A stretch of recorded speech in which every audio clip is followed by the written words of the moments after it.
Have you ever found yourself in that tricky spot where you get some feedback and instead of feeling motivated, you just feel a little stuck? Or maybe you face a setback and you are not quite sure how to pick yourself up, dust yourself off, and truly learn from it. It's a really common human experience, and honestly, it can feel pretty isolating. But in today's video, I'm going to share with you how to embrace growth through feedback. Let's be real, it's tough when someone gives you constructive criticism. It can feel like a personal attack. It might trigger defensiveness or make you doubt your abilities. When you hit a setback, it is easy to get stuck in a loop of frustrating or even fear of trying again. This can lead to you avoiding feedback altogether, missing out on crucial growth opportunities, and feeling like you are not progressing as fast as you could be. But what if you could actually welcome constructive criticism, seeing it as a gift that helps you get even better? What if every setback became a very powerful lesson, propelling you forward instead of holding you back? You probably wish you could confidently navigate these moments, learn from them, emerge stronger, more resilient, and even more effective.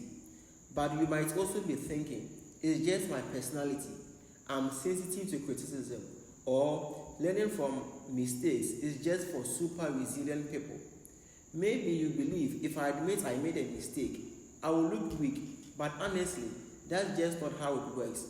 Everyone, and I mean everyone, struggles with feedback sometimes. It's not about being born resilient, it's about building a skill, and admitting a mistake is part of it. And that is actually a sign of incredible strength and humility, which builds trust and not weakness. So, why is it absolutely crucial to get better at receiving feedback and learning from setbacks?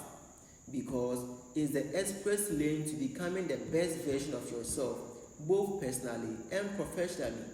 When you master this, you don't just survive challenges, you thrive because of them, and the benefits you get are faster learning, stronger relationships built on trust, incredible resilience, and a clear path to continuous improvement. So, how do you actually get better at this?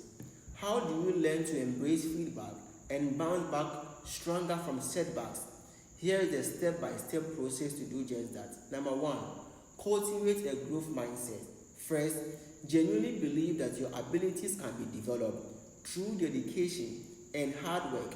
See feedback and setbacks not as failures but as data points for growth. Next, practice active listening without defensiveness.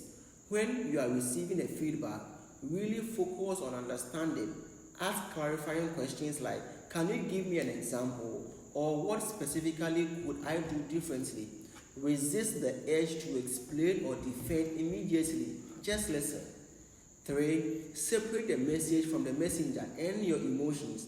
It's tough, but try to detach your feelings from the content of the feedback. The criticism isn't about you as a person, it's about a specific action or outcome. Just take a deep breath before responding. Next, reflect, don't ruminate.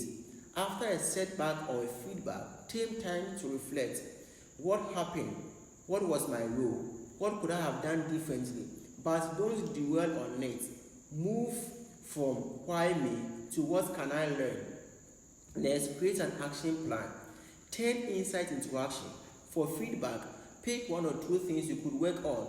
For setbacks, identify specific steps to avoid repeating the mistakes. Small, consistent actions lead to big changes. Seek feedback proactively. This is a game changer.